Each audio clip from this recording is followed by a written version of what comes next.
कृष्ण गोविंद हरे मुरारी, जय नाथ नारायण वासुदेवा। जय श्री कृष्ण। दोस्तों, आज मैं आप लोगों के लिए एक ऐसी कहानी लेके आई हूँ जो आज के दिन हमारे पूरे भारत में माताएं और बहनें जिनकी सेवा करती हैं और प्रेम भाव के साथ अपने अपने घरों में स्थापित करती हैं। जी हाँ दोस्तों, आज मैं आप लोगों के लिए लड्डू गोपाल की कथा लेके आई हूँ। हमारे हिंदू धर्म में श्री कृष्ण को भगवान विष्णु का 8वां अवतार माना जाता है। वहीं द्वापर युग में हुए श्री कृष्ण को अनेक नामों से भी जाना जाता है। इनमें से श्री कृष्ण का एक प्रसिद्ध नाम है लड्डू गोपाल। तो हाँ दोस्तों, आज मैं श्री कृष्ण की इस दिलचस्प कथा को बताने जा रही हूँ कि किस तरीके से उन्हें यह लड्डू गोपाल नाम मिला। कथा शुरू करने से पहले आप लोगों से रिक्वेस्ट करती हूँ कि अगर आप लोग मेरे चैनल पे पहली बार आए हैं तो चैनल को सब्सक्राइब कर लें और पास के बेल आइकन को दबाएं ताकि आने वाली ऐसी अच्छी कथा आपको सबसे पहले प्राप्त हो। तो चलिए शुरू करते हैं लड्डू गोपाल की यह कथा। बहुत समय पहले की बात है। ब्रजभूमि में श्री कृष्ण के एक अनन्य भक्त कुंभन दास जी रहते थे। उनका एक रघुनंदन नाम का पुत्र था। कहते हैं कि भगवान श्री कृष्ण की भक्ति में कुंभन दास पूरा समय लीन ही रहते थे। साथ ही समस्त विधि विधान व नियम के अनुसार श्री कृष्ण जी की सेवा किया करते थे। अगर उन्हें कहीं जाना भी होता था तो भी वे श्री कृष्ण को छोड़कर अन्य जगह जाना नहीं चाहते थे। उनका मानना था कि ऐसा करने से श्री कृष्ण की सेवा में विघ्न उत्पन्न हो जाएगा। ऐसा करते हुए उन्हें कई साल बीत गए। वहीं वृंदावन में एक दिन उनके लिए भागवत कथा का न्योता आया, जिसे उनके द्वारा पहले से मना कर दिया गया, लेकिन भक्तों ने अत्यधिक जोर दिया कि वे कथा के लिए वृंदावन जाने के लिए मान गए। यहाँ उनकी सोच थी कि भगवान की सेवा की तैयारी करके वे हर रोज कथा करके वापस लौट आएंगे और ऐसा करने से भगवान की सेवा में भी विघ्न नहीं आएगा। फिर भागवत कथा के लिए जाते समय उन्होंने अपने पुत्र रघुनंदन को समझाते हुए कहा कि वे भोग तैयार कर चुके हैं और रघुनंदन बस अब ठाकुर जी को भोग लगा देना। इसके बाद कुंभन दास जी भागवत कथा के लिए चले गए। इसके बाद में कुंभन दास की अनुपस्थिति में उनके आदेश के अनुसार कुंभन दास जी का पुत्र रघुनंदन ने ठीक निश्चित समय पर भोजन की थाली श्री कृष्ण जी के सामने रख दी और सरल मन से आग्रह करने लगे कि ठाकुर जी आओ, भोग लगाओ। रघुनंदन जी के बाल मन में यह विचार था कि श्री कृष्ण जी आकर अपने हाथों से भोजन करेंगे, लेकिन श्री कृष्ण जी नहीं आए। इस पर रघुनंदन बार बार श्री कृष्ण जी से आग्रह करने लगे, लेकिन भोजन तो वैसा का वैसा रखा हुआ था। यह देखकर रघुनंदन जी उदास हो गए और रोते रोते पुकारने लगे, ठाकुर जी आओ, भोग लगाओ। इसके बाद ठाकुर जी की मूर्ति एक बालक का रूप धारण करके बाहर आई और भोजन करने बैठ गई। श्री कृष्ण जी को भोजन करते देख रघुनंदन जी बहुत खुश हुए। इसके बाद भागवत कथा से रात को लौटकर आए कुंभन दास जी ने अपने पुत्र रघुनंदन जी से पूछा कि बेटा, ठाकुर जी को तुमने भोग लगा दिया था? इस पर रघुनंदन जी बोले कि हाँ। यह सुनने के बाद कुंभन दास जी ने रघुनंदन से कहा कि प्रसाद कहाँ है? इस पर रघुनंदन बोले कि ठाकुर जी ने तो सारा भोजन खा लिया। इस पर कुंभन दास जी ने सोचा कि रघुनंदन को भूख लगी होगी तो उसने सारा भोजन स्वयं खा लिया होगा। लेकिन इसके बाद तो यह हर रोज की स्थिति हो गई कि भोजन की थाली लगाकर कुंभन दास जी जाते और रघुनंदन ठाकुर जी को भोग के लिए आग्रह करते। श्री कृष्ण जी वहां आकर भोजन करते। वहीं जब कुंभन दास जी वापस आकर के रघुनंदन जी से प्रसाद मांगते तो रघुनंदन जी कहते कि ठाकुर जी ने तो सारा भोजन कर लिया है। हर रोज ऐसे होने वाली घटना से कुंभन दास जी ने सोचा कि उनका पुत्र अब झूठ बोलने लग गया है। ऐसे में एक दिन कुंभन दास जी ने सोचा कि बाहर जाने से पहले वो लड्डू की थाली सजाना चाहते हैं और उन्होंने ऐसा ही किया। पूरी लड्डू की थाली सजाई, लेकिन उस दिन वह बाहर नहीं गए और छिपकर वहीं बैठ गए और रघुनंदन जी से कहा कि बेटा तुम ठाकुर जी को भोग लगा देना। रघुनंदन जी ने समय हुआ तो ऐसा ही किया। वे ठाकुर जी के सामने लड्डू की थाली लेकर गए और कृष्ण जी बाल रूप में आए और लड्डू खाने लगे। कुंभन दास जी जैसे ही यह दृश्य देखा तो वे दौड़ते दौड़ते बाल रूप में श्री कृष्ण जी के चरणों में आकर गिर गए। इस समय ठाकुर जी के एक हाथ में एक लड्डू और दूसरे हाथ में दूसरा लड्डू जो मुख के समीप था और वह मुख में जाने वाला ही था कि वे जड़ हो गए। इस घटना के बाद श्री कृष्ण जी इसी रूप में पूजे जाने लगे और वे लड्डू गोपाल कहलाए। तो यह थी दोस्तों लड्डू गोपाल के अवतार की कहानी। अब मैं आप लोगों को एक लड्डू गोपाल की प्रिय भक्त की कहानी बताती हूँ कि किस तरीके से उसने लड्डू गोपाल की सेवा की और लड्डू गोपाल जी प्रकट हुए। यह कहानी एक ऐसे भक्त की है जो निस्वार्थ भाव से प्रभु की सेवा में लीन रहती है और अनजाने में ही सही कुछ ऐसा कर जाती है कि सच्चे भक्त भी नहीं कर पाते। फिर श्री कृष्ण बाल रूप में लड्डू गोपाल अपार कृपा बरसाते हैं। तो चलिए ये जानते हैं इस कहानी को। एक समय की बात है, एक गांव में दो वृद्ध स्त्रियां रहती थी। दोनों इस जगत में अकेली थी। उनके परिवार में कोई नहीं था। वे दोनों ही एक दूसरे का सहारा बनकर बड़े प्रेम भाव से रहती थी। लेकिन उन दोनों के धर्म अलग थे। एक हिंदू धर्म की थी तो दूसरी जैन धर्म की थी। दोनों अपने धर्म के हिसाब से प्रभु की आराधना किया करती थी। उनमें से हिंदू धर्म की महिला थी, उसने अपने घर में श्री कृष्ण के बाल स्वरूप लड्डू गोपाल को बड़े ही प्रेम भाव से विराजमान किया हुआ था और उन्हें प्रतिदिन एक बालक की भांति प्रातःकाल नहला धुलाकर सुंदर वस्त्र आभूषण आदि पहनाकर तैयार किया करती थी। वह उन्हें एक बालक के समान ही मानती थी, इसलिए कहीं भी बाहर जाती तो फल खिलौना आदि चीज़ें लेकर आती थी और प्रेम पूर्वक भोग लगाती थी। इसी तरह वे दोनों महिलाएं एक दूसरे के परस्पर सहयोग से अपना सुखमय जीवन व्यतीत कर रही थी। वे दोनों जब पूजा पाठ सभी कामों से मुक्त हो जाती तो बचे हुए समय में एक दूसरे के साथ सुख दुख बांटा करती थी और इस तरह समय व्यतीत कर रही थी।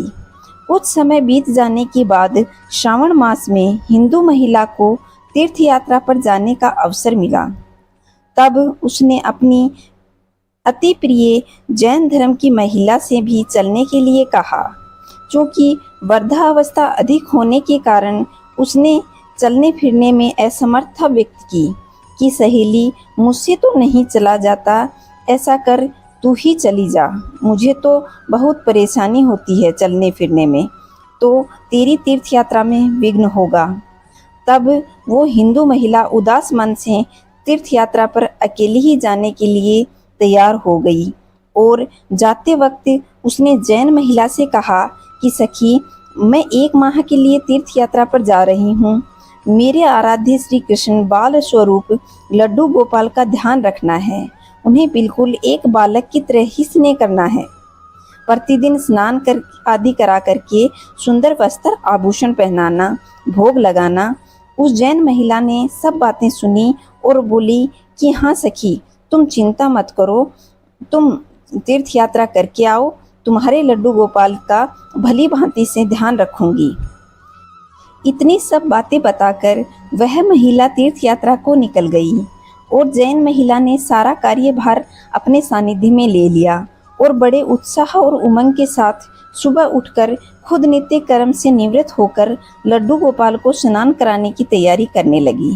उसके बाद जब वे लड्डू गोपाल को नहलाने लगी तो उस महिला की नज़र लड्डू गोपाल के पाँव की तरफ पड़ी और वह दंग रह गई, क्योंकि उनका एक पैर मुड़ा हुआ था। उनका पैर टेढ़ा देखकर उसे लगा कि यह क्या हो गया। इसका मुख्य कारण था कि महिला ने कभी लड्डू गोपाल को बिना वस्त्र के नहीं देखा था, क्योंकि उसने तो हमेशा सुसज्जित आभूषण और वस्त्र के साथ ही लड्डू गोपाल को देखा था। इसलिए इस बात से अनभिज्ञ थी कि गोपाल घुटना टेढ़ा करके ही बैठते हैं और ऐसा ही उनका बाल स्वरूप है। तो वह परेशान हो गई और सोचने लगी कि मैं अपनी सखी को क्या कहूँगी, उसने तो इतने विश्वास के साथ मुझे यह जिम्मेदारी दी थी। मैंने लड्डू गोपाल का ध्यान नहीं रखा। यह सोचकर वह चिंतन करने बैठ गई। फिर उसे याद आया कि उसकी सखी ने कहा था कि लड्डू गोपाल सिर्फ एक प्रतिमा नहीं बल्कि जीवित होते हैं। बस फिर क्या था, उसने निश्चय कर लिया कि प्रतिदिन उनके पैरों में मालिश करेगी और वह कई दिन ऐसा ही करने लगी। और जैसा कि श्री कृष्ण का स्वभाव, वे तो कृपालु दया निधान, उस वृद्ध महिला की इस नादान भक्ति से वशीभूत होकर के उस पर अपनी कृपा लुटा दी। और एक दिन वह महिला रोज की भांति प्रातःकाल उठकर लड्डू गोपाल को नहलाने का प्रबंध कर रही थी, तो उसकी नज़र उनके पैरों पे पड़ी। तो उसने देखा कि लड्डू गोपाल का पैर ठीक हो गया है। यह सब देख करके वह वृद्ध महिला बहुत खुश हुई और फूला नहीं समा रही थी। और अब वह इसी रूप में बाल गोपाल की सेवा करने लगी। कुछ समय पश्चात जब वह हिंदू धर्म की महिला तीर्थ यात्रा पूर्ण करके वापस आई, तो सबसे पहले वो अपने लड्डू गोपाल के दर्शन को लालायत थी। और जैसे ही उसने लड्डू गोपाल को देखा तो आश्चर्य में पड़ गई। उसने देखा कि लड्डू गोपाल तो खड़े हुए थे, तो उसने सोचा कि शायद ये उसके लड्डू गोपाल नहीं हैं। अपनी सखी के पास जाकर ये सब पूछा। तब जैन महिला ने सारा वृतांत कह सुनाया। उसकी बातें सुनकर हिंदू महिला समझ गई कि यह सारा खेल तो मुरलीधर कन्हैया का ही है, और दौड़ी दौड़ी लड्डू गोपाल के पास पहुंची और उनके चरणों में गिरकर रोने लगी। हे कन्हैया, हे मुरलीधर, आपकी दया की तो कोई पराकाष्ठा नहीं है, आपकी कृपा की तो कोई सानी नहीं है। और फिर उस जैन वृद्ध महिला से बोली कि हे सखी, तू धन्य है, तुझ पर श्री कृष्ण की ऐसी कृपा हुई है जो कोई कभी सोच भी नहीं सकता। तुझे नहीं पता कि हमारे लड्डू गोपाल के पाँव तो ऐसे ही थे, क्योंकि उनका बाल स्वरूप बैठी मुद्रा में ही है, लेकिन तेरी भक्ति उनके इस स्वरूप को ही बदल दिया, पैर सीधा कर दिया। हे सखी, तू धन्य है। ऐसे कहते कहते वह बाल गोपाल के चरणों में गिरकर रोने लगी। तो दोस्तों, बोलो वृंदावन बिहारी लाल की जय, राधा रानी सरकार की जय। दोस्तों, अब मैं आप लोगों को बताती हूँ कि अगर आप लोगों के घर में लड्डू गोपाल जी हैं तो आपको किस बात की ध्यान रखना चाहिए, कैसी सावधानी बरतनी चाहिए और किस तरीके से लड्डू गोपाल की आराधना करनी चाहिए। सबसे पहले आपको मन में संकल्प लेना चाहिए कि यह लड्डू गोपाल जी का घर है। मैं तो अपने घर में या लड्डू गोपाल जी के घर में एक सेवक मात्र हूँ। यह मेरा घर नहीं, ये लड्डू गोपाल का घर है और मैं यहाँ सेवा भाव से अपना परम कर्तव्य निभाने के लिए रह रहा हूँ या रह रही हूँ। दूसरी बात यह है कि अब लड्डू गोपाल जी को आपके घर का सदस्य बना लें। अब आपका परिवार ही लड्डू गोपाल जी का परिवार है, अतः लड्डू गोपाल जी को अपने घर के मंदिर में ऐसा परम स्थान देना चाहिए जिससे उन्हें अपने परिवार के सदस्य की तरह ही मानना चाहिए।